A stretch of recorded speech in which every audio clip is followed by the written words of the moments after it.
স্বরাষ্ট্র উপদেষ্টার মন্তব্য নিয়ে কথা যত কম বলবেন তত মানুষের আপনি মানে হাসির খোরাক কম হবে না আরকি। কাজে এটা নিয়ে আলোচনা না করাই ভালো। উনি তো মানে কি বলবো? উনার সঙ্গে কি যারা অস্ত্রগুলো লুট করেছেন, তারা কি উনার সঙ্গে আলাপ করছেন? বলছেন যে, "স্যার এই অস্ত্র আমরা এই নির্বাচনে ব্যবহার করব না।" উনি কেমনে করে জানবেন রে ভাই? মানে উনি যে কি বলেন না বলেন বয়স হয়েছে বলবো না মুরব্বী মানুষ ওটা থাক, হ্যাঁ? অন্য প্রসঙ্গে বলি। এটা হলো গিয়ে যে আইন শৃঙ্খলার যে বিষয়টা, সেটা আসলে আমি মনে করি না এই নির্বাচনে খুব একটা সংঘাত হবে। এটা আমার ধারণা। যদি নির্বাচনটা নরমালি হয়, যদি ভোটটা পাবলিক যেটা ভোট দিচ্ছে, ভোটার যে ভোটটা দিচ্ছে সেই ভোটটা সেভাবেই কাউন্ট হয়, তাহলে কোন ধরনের ঝামেলা হবে না। যদি এর মধ্যে আবার আরেকটা কথা আগেও বলেছি যদি আওয়ামী লীগ কোন রকম বিঘ্ন সৃষ্টি না করে, বাট আমার হিসাব মতো আওয়ামী লীগ কোন বিঘ্ন সৃষ্টি করবে না। তাহলে আমার ধারণা ওনারা চুপচাপ থাকবে, ওনারা নির্বাচনকে প্রতিরোধ করার চেষ্টা করবে না, এটা আমার ধারণা। কারণ ওনারাও চায় যে নির্বাচন হয়ে যায়। যদি আওয়ামী লীগ থেকে কোনো এরকম ঝামেলা না আসে তাহলে বিএনপি আর জামাত থাকবে। বিএনপি আর জামাত, বিএনপি তো মারামারিতে যাওয়া তো তার সে তো মনে করে সে এমনি জিতবে, সে মারামারি করবে কোন দুঃখে?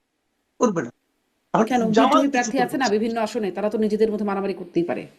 দু একটা আসনে হতে পারে। এটাতে এখনো দেখতেছি যে আজকে দেখলাম কই জানি একটা অষ্টগ্রাম না কোথায় চেয়ার ছোড়াছুড়ি হচ্ছে নিজেরা নিজেরা। ওরকম ওগুলি ভাই দেখেন এত বড় দেশ, দেশটা কিন্তু একদম নির্বাচন আসন কিন্তু কম না, ৩০০ আসন। তো ৩০০ আসনের মধ্যে একটা বিচ্ছিন্ন ঘটনা ঘটতেই পারে। একদম ঘটবে না তা না। আপনি যত সাবধানে গ্লাসে করে আবার তো পানি নিয়ে স্বরাষ্ট্র এক উপদেষ্টা দুই ফোঁটা প্রার্থীদেরকে মানে অস্ত্রও দিচ্ছেন, আগ্নেয়াস্ত্রও দিচ্ছেন। হ্যাঁ, ওইটা আবার আরেক জিনিস। এটা শুনেন, এটা হলো কি জানেন? আমি বললাম তো যে আমরা এমন এক সরকারের হাতে পড়ছি যে তাদের মাথার মধ্যে মানে কোন কাণ্ডজ্ঞান আছে কিনা আমার সন্দেহ হয়। আচ্ছা এই যে প্রার্থীদেরকে অস্ত্র দিবে, ধরেন কথার কথা।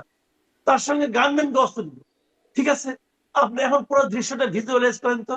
একজন প্রার্থী তার ডান হাতে একটা পিস্তল, বাম হাতে লিফলেট, তার পেছনে গানম্যানের হাতে একটা শটগান নিয়ে আসে গ্রামে যেয়ে কৃষককে বলতেছে, "চাচা আমাদের ভোটটা দিয়ে।" ওই কৃষক হুম। ভোট দিবে সে তো অস্ত্র দিয়ে দৌড় দিবে ভাই। এটা কি? মানে এটা কি এটা মানে এটা কার্টুন নাকি? মানে এখন এরা করে এরা মনে করে বিয়ার হয়ে যাবো। কি হবে বলেন? তো এগুলো ফাজলামো হচ্ছে, জাস্ট ফাজলামো আমি মনে করি। তারপরেও আমার জানি কেন মনে হয় নির্বাচন ভণ্ডুল করার কেউ চেষ্টা করবে না। নির্বাচনে কোনো মারামারি হবে না হুম। এবং আমার ধারণা নির্বাচন শান্তিপূর্ণভাবে হবে। কারণ এটা জি। হইতো যদি খুব একটা নেক টু নেক ফাইট হইতো। কিন্তু এখানে আমার মনে হয় না যে নেক টু নেক ফাইট হবে। যে কারণে অসম লড়াই খুব একটা জুৎসই হয় না। জি। ডক্টর নাহারিন, আপনার কি মনে হয় নির্বাচন ভণ্ডুল করার চেষ্টাও কেউ করবে না, কেউ মানে মারামারি হবে না বা শান্তিপূর্ণই হবে বলে মাসুদ কামালের যে কনক্লুশনটা সেখান থেকে আপনার কাছে আসি, আপনার কি মনে হয় কেমন ওই যে থাকবে? যেটা হয়েছে 17 বছর আমরা স্বপ্ন দেখেছি না, মানে ধরেন ওই স্বপ্নের কন্টিনিউশনই মাসুদ ভাইয়ের মধ্যে আছে, তাই না? আমরা ওই স্বপ্নই দেখি যে এরকম হবে না। আমি আসলে এই স্বপ্নটা দেখতে চাই কামাল ভাইয়ের সাথে, দেখতে চাই যে নির্বাচন এরকম কিছু হবে না। তবে ওই যে স্বরাষ্ট্র উপদেষ্টার কথা বলি না, আমাদের মাসুদ ভাইয়ের সাথে বলি যে আমাদের এমনই এক দুর্ভাগ্য, এমনই স্বরাষ্ট্র উপদেষ্টা পেয়েছি। মাঝে মাঝে আমি জানি না এটা পাবলিকলি বলা উচিত কিনা, আমার মনে হয় যে আমিও যদি একটা জোরে ধমক দিই উনি কেঁপে উঠবেন। মানে এইরকম একটা স্বরাষ্ট্র উপদেষ্টা আমরা পেয়েছি। তো এই যে এই কথাটাও আমি বলতে চাচ্ছিলাম যে উনি কি আসলে ওনাকে কি কানে কানে এসে বলে গেছে যে এই অস্ত্র আমি ব্যবহার করবো এটা করার জন্য, ওইটা করবো ওইটা করার জন্য? এটা তো না।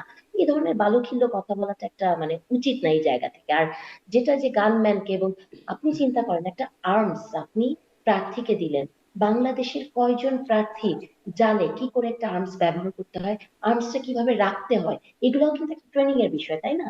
তো কোথায় রাখতে হবে?